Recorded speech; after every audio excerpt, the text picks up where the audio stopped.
Over 4,000 years ago, God made a promise to the faithful patriarch Abraham. Because Abraham had obeyed him, God would raise up from him a chosen people who would become a model nation. If they would be faithful and obey God, he would bless them above all the nations of the earth. God kept his promise. He brought the descendants of Abraham's grandson Israel out of slavery in Egypt and revealed to them a way of life, 10 great commandments, and laws, statutes, and judgments that would allow them to live in peace and safety in the promised land. The chosen people rose to the peak of their power and influence in the days of King Solomon. But after his death, they split into two: a northern kingdom of Israel, dominated by the descendants of Israel's son Joseph, and the southern kingdom of Judah. And they forgot their God. The northern kingdom continued for 2.5 centuries, sinking ever further into idolatry until in the 8th century B.C., God allowed his people to be conquered and taken into captivity by the armies of the Assyrian Empire. The southern kingdom struggled on for 120 more years, but eventually, ignoring the warnings of the great prophets, Judah suffered the same fate. In 585 B.C., Jerusalem fell to the Babylonian emperor Nebuchadnezzar, and the inhabitants of Judah were led into exile. Jerusalem was in ruins, and the promised land laid waste. It seemed as if the promise had been broken. But God had not forgotten his people or his plans. In Babylon, a young Jewish captive, Daniel, is summoned before Nebuchadnezzar to interpret a strange dream that had troubled the Babylonian emperor.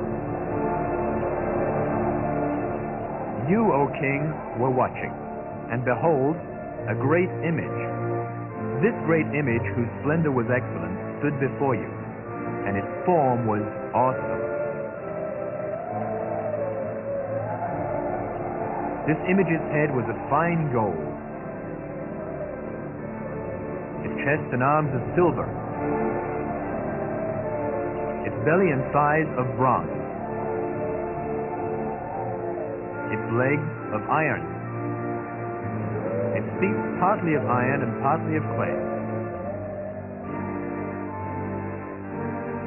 You watched while a stone was cut out without hands, which struck the image on its feet of iron and clay and broke them in pieces.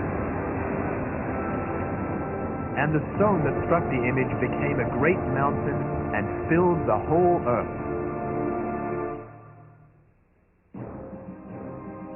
Then Daniel explained the meaning of Nebuchadnezzar's dream. You, O king, are a king of kings, for the God of heaven has given you a kingdom, power, strength, and glory. You are this head of gold. But after you shall arise another kingdom, inferior to yours. Then another, a third kingdom of bronze, which shall rule over all the earth. And the fourth kingdom shall be as strong as iron.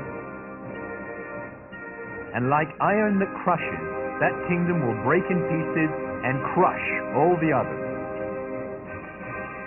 Whereas you saw the feet and toes, partly of potter's clay and partly of iron, the kingdom shall be divided. Yet the strength of the iron shall be in it. So the kingdom shall be partly strong and partly fragile, just as iron does not mix with clay. And in the days of these kings, the God of heaven will set up a kingdom which shall never be destroyed. It shall break in pieces and consume all these kingdoms, and it shall stand forever. In one startling prophecy, God had outlined the course of world events for thousands of years into the future. During the next few years, God continued to give Daniel details of the 4 great empires that would dominate history. After a startling dream, Daniel awoke to write down the frightening revelation. I saw in my vision by night, and behold, the 4 winds of heaven were stirring up the great sea, and 4 great beasts came up from the sea, each different from the other. The first was like a lion, and had eagle's wings. I watched till its wings were plucked off, and it was lifted up from the earth and made to stand on 2 feet like a man, and a man's heart was given to it. And suddenly another beast, a second, like a bear.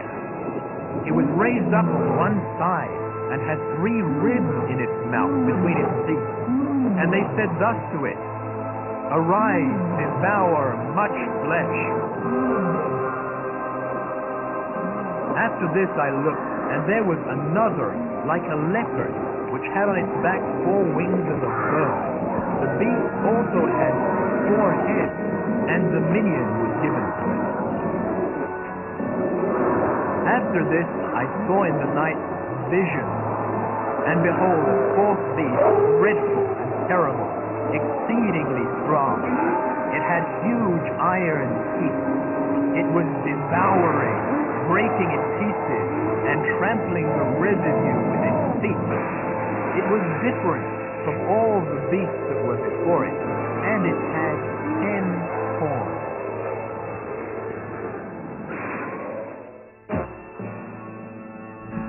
Daniel laid a foundation, but he was not given full understanding.